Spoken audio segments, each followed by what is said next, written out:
Hello, Toro fans, and welcome back to Tauros All Access. It's the Monday recap edition presented by the Minot family YMCA. As always, I'm Edward Demon, joined alongside by Lauren Hill. Lauren, we're coming off a home weekend for the Toros and Norsemen for the second straight weekend, split a series.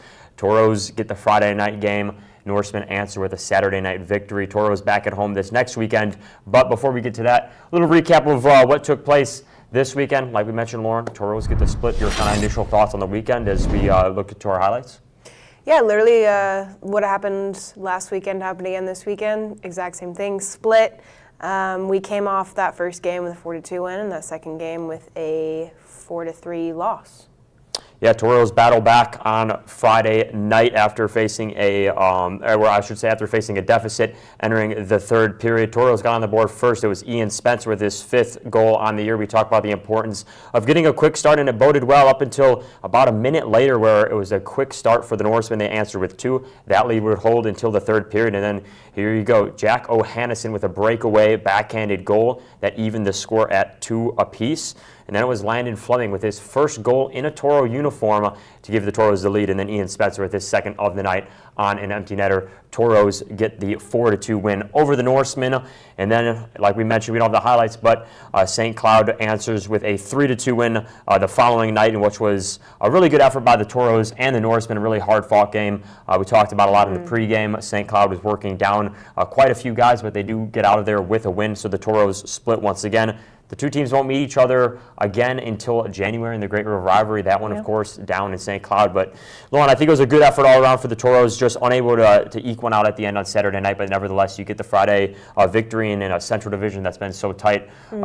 Splits are not the worst thing in the world.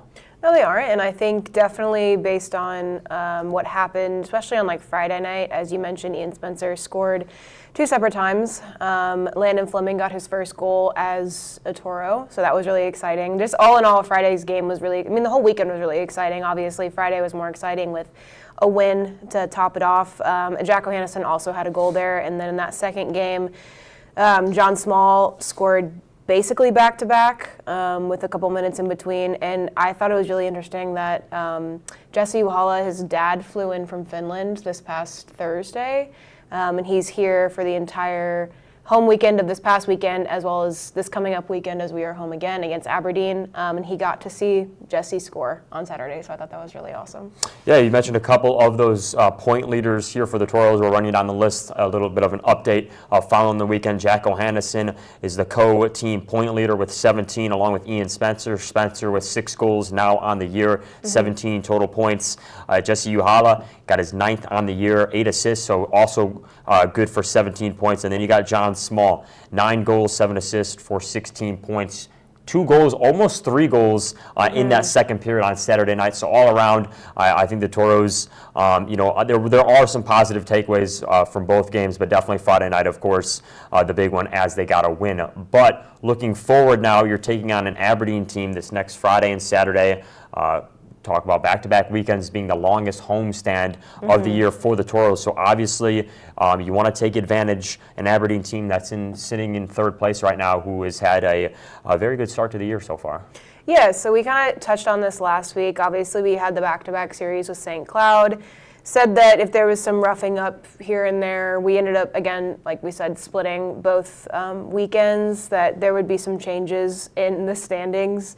And I think that's true to say again this weekend. If we can rough up Aberdeen, split the weekend, or sweep the weekend, there will be some changes in the standings.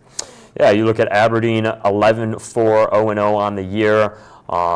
We'll get to, I'm trying to find their schedule here, but they've had some pretty good wins. Good goaltending always for Aberdeen, as they played Austin this past week, and I believe they split against Austin.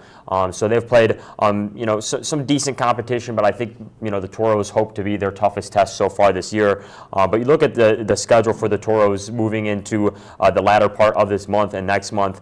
It's been a tough stretch for the Toros, but I think if they can push through this, pick up another couple more wins at home, they'll be in a good spot. Take on Aberdeen, but then they'll get another shot at some of the expansion teams. They'll visit Forest Lake for the first time.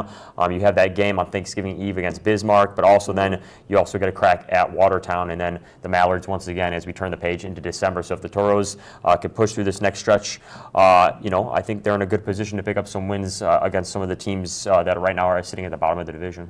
I agree. And I think this weekend coming up is definitely very important. Any weekend series is important, but especially with someone that is so high in the standings in our division, it's just an important series to pay attention to and play at our full potential.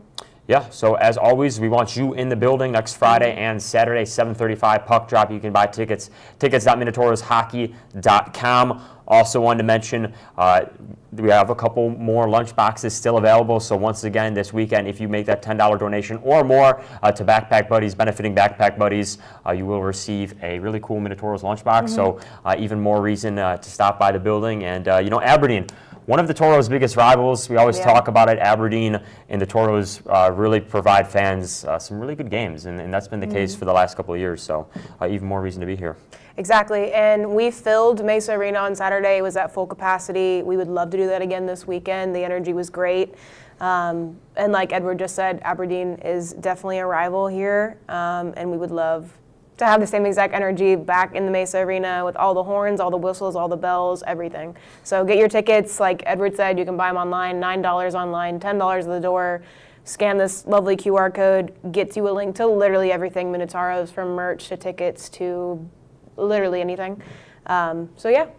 Yeah, so that'll do it. As always, you can catch us right back here on Monday through Thursday on Facebook and YouTube Live, 3 p.m. here for Tauros All Access. But until then, for Edward Eamon and Lauren Hill, we'll talk to you tomorrow on Tauros All Access.